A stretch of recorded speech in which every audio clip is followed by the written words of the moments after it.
जीत या हार रहो तैयार बाय डॉक्टर उज्जवल पाठनी। नानोगिरी का दूसरा असूल गूंगे रहो। 3 इंजीनियर दूसरे मुल्क में काम करते थे। किसी बात पर वहां का राजा उनसे रुष्ट हो गया और उन्हें मौत की सजा सुना दी। उन इंजीनियरों ने राजा के सामने बहुत विनती की तो राजा ने कहा, मैंने तो फैसला सुना दिया, अब ऊपर वाले की इच्छा होगी तो वह तुम्हें बचा लेगा। वहां मशीन से गर्दन काटकर मौत की सजा देने का असूल था। नियत तिथि पर जब उन्हें ले जाया जा रहा था तो उनसे सहानुभूति रखने वाले एक वरिष्ठ व्यक्ति ने कहा, चाहे जो भी हो जाए वहां कुछ भी मत बोलना, गूंगे बने रहना। इंजीनियरों ने उसकी सलाह मानकर गूंगे बने रहने का निर्णय लिया। पहले इंजीनियर की गर्दन मशीन में रखी गई।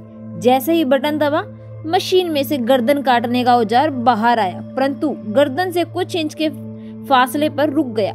जल्लाद ने कहा कि भगवान की मर्जी, तुम्हें मारने की नहीं है, और उस इंजीनियर को छोड़ दिया।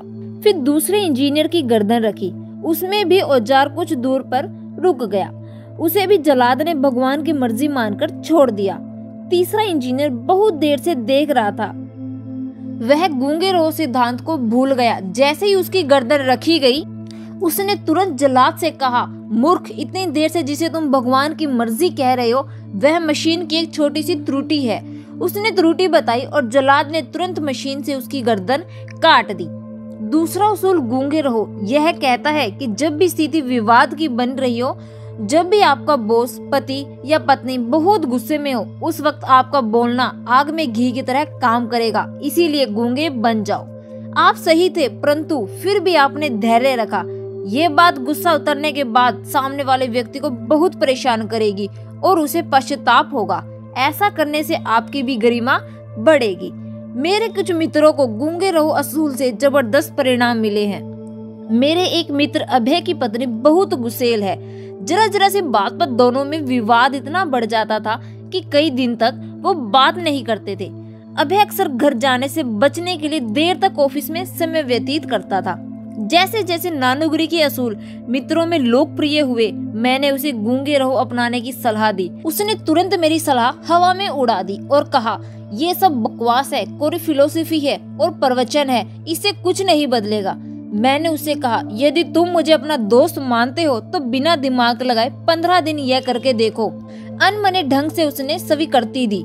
उसी दिन उसकी पत्नी ने सुबह उसे ऑफिस से आते हुए करने का कुछ काम दिया था जो ट्रैफिक का जाम की वजह से वो नहीं कर पाया था। उस दिन उसकी पत्नी ने सुबह उसे ऑफिस से आते हुए करने का कुछ काम दिया था जो ट्रैफिक जाम की वजह से वो नहीं कर पाया था। पत्नी जैसे ही आग बबूला होना शुरू हो गई, अभय को गूंगे रहो का मुझे किया वादा याद आ गया। वह सब चुपचाप सुनता रहा, कोई बहस नहीं की। उसकी पत्नी जल्दी ही थक गई और उसने चिल्लाना बंद कर दिया। वो मन ही मन हैरान थी अभय की चुप्पी देखकर। अभय भी आश्चर्य में पड़ गया। उसे थोड़ी संतुष्टि हुई कि चलो गूंगे रहो की वजह से 2 घंटे चलने वाली लड़ाई का एपिसोड 10 मिनट में खत्म हो गया। अगले दिन अभय ऑफिस से लौटते हुए पत्नी का बोला हुआ सामान लेकर गया।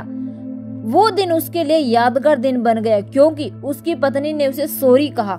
उसने कहा कि मुझे पता चल गया कि कल जुलूस की वजह से ट्रैफिक जाम था और तुम्हें रास्ता बदलना पड़ा, लेकिन मैं इतना चिल्लाई तो तुमने कुछ कहा क्यों नहीं।